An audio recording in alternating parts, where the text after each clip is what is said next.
Bueno, buen día. Yo soy Jaime Toro. Hoy me corresponde hablarles de trastornos del lenguaje. Vamos entonces a hablar de los trastornos del lenguaje que incluye también el habla. El lenguaje y el habla produce trastornos diferentes. Cuando hay alteraciones en el lenguaje hablamos de afasias. Cuando hay trastornos del habla hablamos de disartria, palilalia o dislalia. El lenguaje tiene varios componentes. Tiene un componente verbal, que es cuando uno se está expresando en forma hablada o verbal. Tiene una componente de escritura, que es cuando uno transmite los conocimientos o transmite la comunicación que quiere dirigir a alguien mediante escritura. Y existe la lectura, que también es parte del lenguaje, que es cuando uno mediante la lectura pues recibe alguna información. Las alteraciones del lenguaje se dividen en varias componentes. Uno, como les decía, si tiene un problema del lenguaje, el componente verbal habla de afasias o disfasias. Hoy en día se prefiere más hablar de afasias que disfasias, sin embargo en la literatura médica podrán encontrar este término también. El componente escrito del lenguaje, cuando uno no lo puede realizar, se refiere a grafia o disgrafia. Y cuando no puede leer o no puede entender el material escrito, cuando lo está leyendo, habla de alexia o dislexia. Y hay otro componente importante que es el mutismo. Hay personas que por problemas psiquiátricos no hablan. Generalmente la persona mutista no habla nada, sin embargo podría expresarse en forma escrita. Lo que lo diferencia de una afasia no fluida, por ejemplo, o de una afasia, es que en el mutismo la persona no habla, pero sí puede escribir. El mutismo pues tiene un origen de tipo psiquiátrico. Las causas más frecuentes de las afasias son los accidentes cerebrovasculares en pacientes de edad. Como ustedes saben, entre más envejece la persona y más factores de riesgo tiene, como la hipertensión arterial, la diabetes o la hiperlipidemia, más propensión tendrá a hacer un accidente cerebrovascular. Y en territorios vasculares como la cerebral media se pueden afectar áreas del lenguaje y el paciente puede presentar afasia. Es decir, una de las causas de afasia o de trastornos del lenguaje es un accidente cerebrovascular. Otro trastorno que puede producir trastornos del lenguaje, que puede producir problemas del lenguaje, son los tumores cerebrales, específicamente tumores que afecten la corteza cerebral, la sustancia gris, como hablábamos en clases anteriores. Las metástasis pueden también afectar áreas del lenguaje y producir trastornos de este lenguaje, generando afasias. Las infecciones también pueden producir trastornos del lenguaje, y una que particularmente mucho puede afectar el lenguaje es la encefalitis herpética. La encefalitis herpética tiene predilección por el lóbulo temporal, puede producir un proceso inflamatorio a este nivel y generar cuadros de afasia. La otra causa de afasia también puede ser los traumas craneoencefálicos. Los pacientes, cuando tienen un trauma, pueden llegar a presentar hematomas subdurales o hematomas epidurales que también pueden producir un trastorno del lenguaje. De la dominancia del lenguaje, ¿qué sabemos? Definitivamente los pacientes diestros tienen sus áreas del lenguaje fundamentalmente en el hemisferio izquierdo. Los zurdos tienen sus componentes del lenguaje los tienen en el hemisferio izquierdo en el 50 a 60% de los casos. Y los ambidextros pueden tener áreas del lenguaje en ambos hemisferios cerebrales. ¿Cómo detecta uno si el paciente tiene sus áreas de lenguaje en el hemisferio izquierdo o el derecho? los nuevos procedimientos como las imágenes diagnósticas mediante una resonancia magnética funcional puede detectar si las áreas del lenguaje están en el hemisferio izquierdo o en el derecho. Algunos aspectos neuroanatómicos del lenguaje son importantes. Hay áreas que son claves. Está el área de Wernicke, por ejemplo, que como lo mencionamos en la primera clase, queda en el lóbulo temporal, y el área de Wernicke se encarga de la comprensión del lenguaje. Queda en la región posterior y superior del lóbulo temporal. El área de Broca se encarga de la producción del lenguaje, fundamentalmente, y cuando se afecta genera una fascia de tipo no fluida, queda en la porción inferior del lóbulo frontal. El fascículo arcuato conecta las dos áreas, conecta el área de Wernicke con el área de Broca, y cuando se afecta el fascículo arcuato, el paciente puede presentar problemas en la repetición.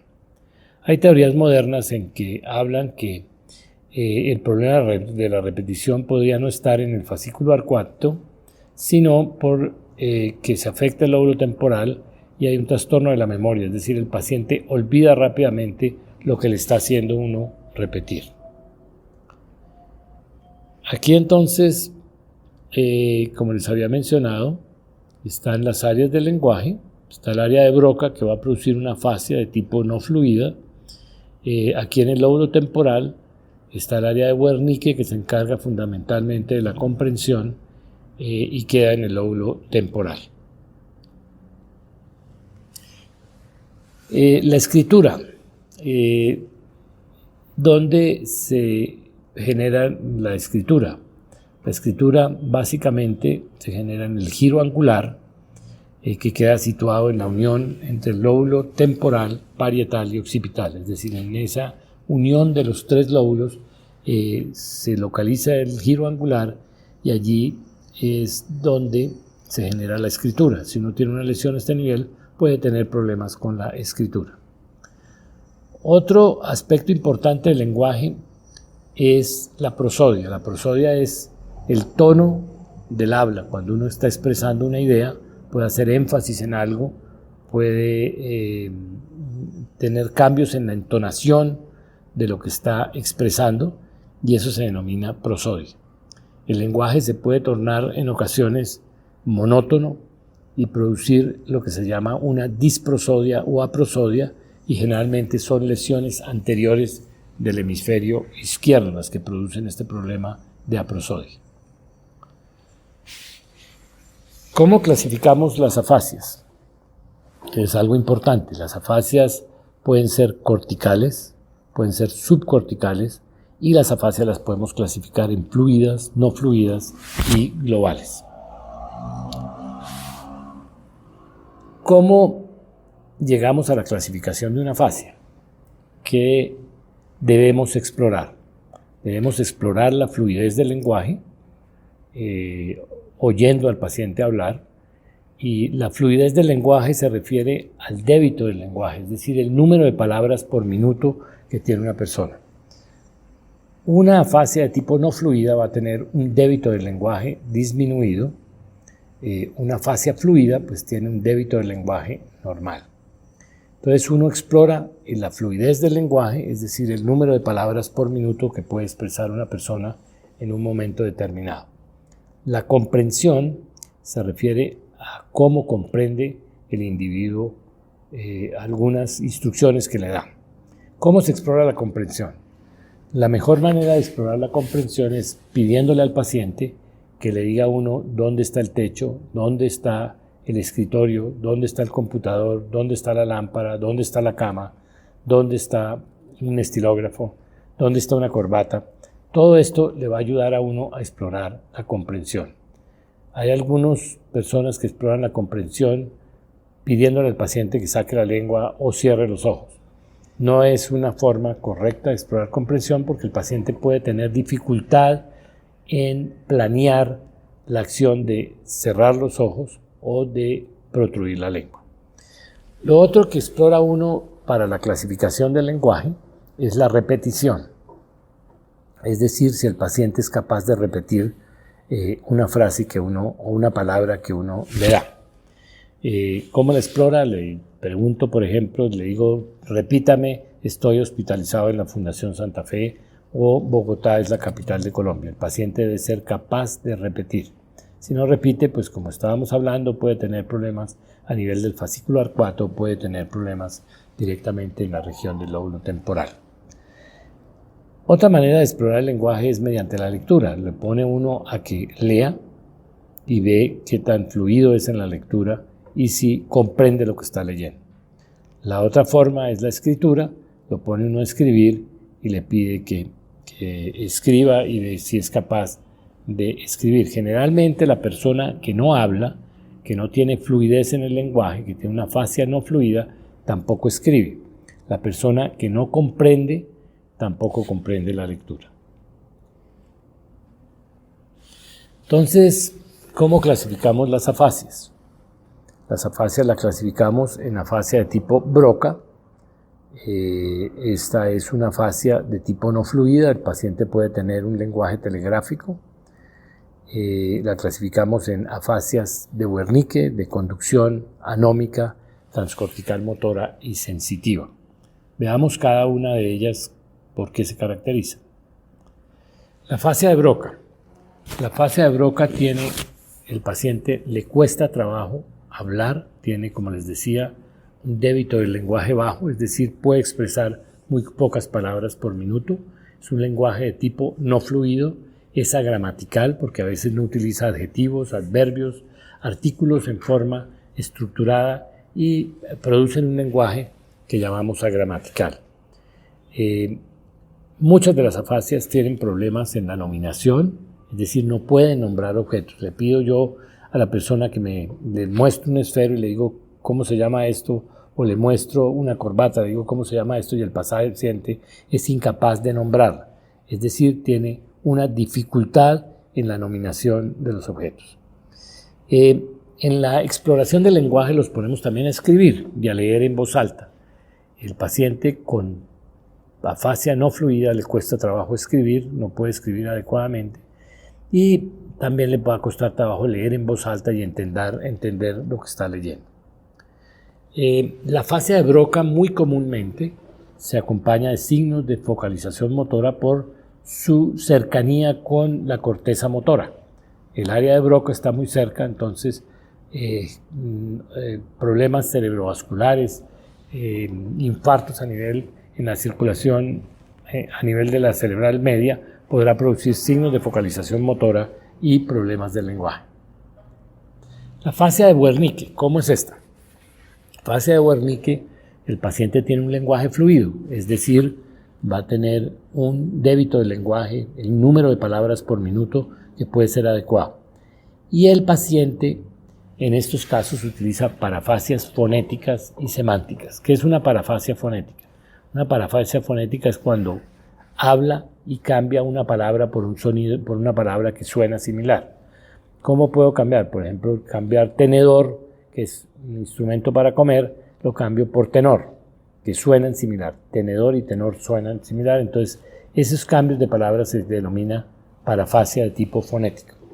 Puede tener también las parafasias de tipo semánticas, en las cuales cambia una palabra que tiene un significado similar. Puedo cambiar, por ejemplo, tenedor por cuchillo. Entonces digo, estoy trinchando la carne con el cuchillo. Son utensilios que tienen funciones similares, pero son distintos. Entonces, cuando yo cambio una palabra por otra que tiene un sentido similar, se llama parafasia de tipo semántica. El paciente también puede inventar palabras que no se entienden y se denominan neologismos. El paciente con afasias fluidas la mayoría tienen problemas con la nominación. Sin embargo, también existe una afasia que es la afasia nominal, en la cual el paciente fundamentalmente tiene problemas para nombrar los objetos. La comprensión está afectada también en el paciente con afasia de Wernicke. El paciente con afasia de Wernicke tiene problemas tanto en la repetición como en la comprensión. ¿Cómo explora la comprensión? Como les estaba diciendo, muéstreme el techo, muéstreme la cama, muéstreme la almohada. Ahí está explorando la comprensión. Entonces, la afasia de Wernicke, el paciente va a tener problemas en repetición y en comprensión, y va a tener un lenguaje de tipo fluido. La fase de conducción. La fase de conducción, estábamos diciendo que desde el punto de vista anatómico se ve afectado el fascicular 4, el giro supramarginal, que queda en el giro supramarginal, y tienen generalmente, los pacientes con afasia fluida tienen un lenguaje fluido, un débito del lenguaje, un número de palabras por minuto normales. Puede utilizar parafasias, tanto fonéticas como semánticas, tiene la comprensión, está conservada, es decir, entiende todo, pero el paciente en la afasia tiene problemas en la nominación, por ejemplo, no puede nombrar los objetos que uno le ofrece, pero no es capaz de repetir. La fase de conducción tiene característicamente una dificultad en la repetición. La comprensión está buena, puede tener problemas en nominación, pero la repetición está comprometida. Después vienen las afasias transcorticales. Las afasias transcorticales las podemos dividir en afasias transcorticales motoras y afasias transcorticales sensitivas. La afasia transcortical motora, ¿cómo se comporta? Generalmente la afasia transcortical motora se produce por lesiones anteriores al área de Broca, como vemos acá. El paciente, muy parecido a lo que ocurre con una afasia no fluida, tiene trastornos o problemas en la fluidez del lenguaje, tiene una buena repetición de las frases. Aún un paciente con afasia transcortical motora lo pone a repetir una frase y la puede repetir, la comprensión es buena, y las lesiones, como les decía anteriormente, están localizadas en la región anterior del área de lesiones anteriores al área de Broca. Generalmente en problemas vasculares se produce por un accidente cerebrovascular que comprometa la arteria cerebral anterior. Las trombosis o los infartos que comprometen la arteria cerebral anterior generalmente producen una afasia transcortical motora y producen una hemiparesia con mayor compromiso del miembro inferior, a diferencia de la cerebral media, que puede producir una afasia de Broca o una afasia no fluida con mayor compromiso motor del miembro superior que del miembro inferior. La afasia transcortical sensitiva es un lenguaje también fluido, es decir, el débito del lenguaje, el número de palabras por minuto es adecuado. El paciente puede utilizar parafasias tanto semánticas como fonéticas. La comprensión se ve afectada, es decir, si ustedes le van a decir al paciente que les muestre el televisor, que les muestre la lámpara, que les muestre el techo, no van a poder comprender en forma adecuada. Tienen una repetición preservada, es algo característico, que la repetición la pueden efectuar, y la lesión en una afasia transcortical sensitiva está entre el lóbulo temporal y el parietal, están en esas zonas. La afasia anómica, como les decía inicialmente, el problema de nominación lo puede presentar cualquier paciente que tenga afasia de tipo fluida. Sin embargo, existe una afasia que se denomina afasia anómica, en la cual el paciente tiene un lenguaje fluido, puede utilizar una que otra parafasia, la comprensión es buena, la repetición está preservada, pero el paciente es incapaz de nombrar objetos. Esta también es una lesión que se puede localizar entre el lóbulo temporal y parietal. Hablábamos en la primera clase de alguna alteración del lenguaje cuya lesión se localizaba en la región occipital, que no es tan frecuente como las otras afasias, que es la alexia sin agrafia. El paciente no puede leer, puede escribir, tiene un lenguaje fluido y la lesión está en el lóbulo occipital o en el esplenio del cuerpo calloso. Es los sitios donde se produce este trastorno del lenguaje. Hay afasias, como dijimos inicialmente, subcorticales, y las más comunes son la talámica y la que afecta a los núcleos de la base. ¿Cómo es la afasia talámica? La afasia talámica a veces es difícil de identificar y de diagnosticar. El lenguaje es fluido, el paciente puede tener una buena repetición, la comprensión se puede ver afectada en muchos de los casos y los pacientes tienen defectos en la atención. Es decir, la fascia talámica se asocia a otros problemas o a otras funciones talámicas que también se pueden ver afectadas en estos pacientes. La de los núcleos basales, típicamente el paciente tiene disartria, tiene un habla disártrico, es decir, tiene como enredada la lengua, no puede hablar claramente. La comprensión en el paciente con afasias que comprometen los núcleos basales se ve frecuentemente comprometida y la repetición también se puede ver afectada, como ocurre en la afasia de tipo conductivo. ¿Cómo es el pronóstico de las afasias? El pronóstico de las afasias es importante porque una vez un paciente hace un cuadro de afasia, los familiares le van a uno a pedir que le aclare si va a mejorar, si se va a recuperar de este déficit o no. ¿De qué depende que el paciente se recupere del déficit? Depende mucho de la edad. Es decir, no es lo mismo un paciente que tiene una afasia a la edad de los 80 años, 85, a una persona joven que hace un accidente cerebrovascular a los 40. El paciente de los 40 años seguramente recupera el lenguaje muy rápidamente y queda con un déficit pequeño, mientras que si tenemos un paciente de edad mayor, la recuperación de su afasia puede ser más difícil. No es lo mismo una afasia con signos de focalización que aquella sin signos de focalización. Si el paciente tiene signos de focalización asociados a la afasia, la recuperación es más difícil. Es más difícil recuperar una afasia de tipo no fluida o una afasia global, en la cual está afectada la comprensión y la fluidez del lenguaje, a una afasia fluida, una afasia de tipo conductivo que tiene comprometido únicamente la repetición. Entonces, el tipo de afasia también es importante. Y el tiempo de recuperación pues depende de todos estos factores.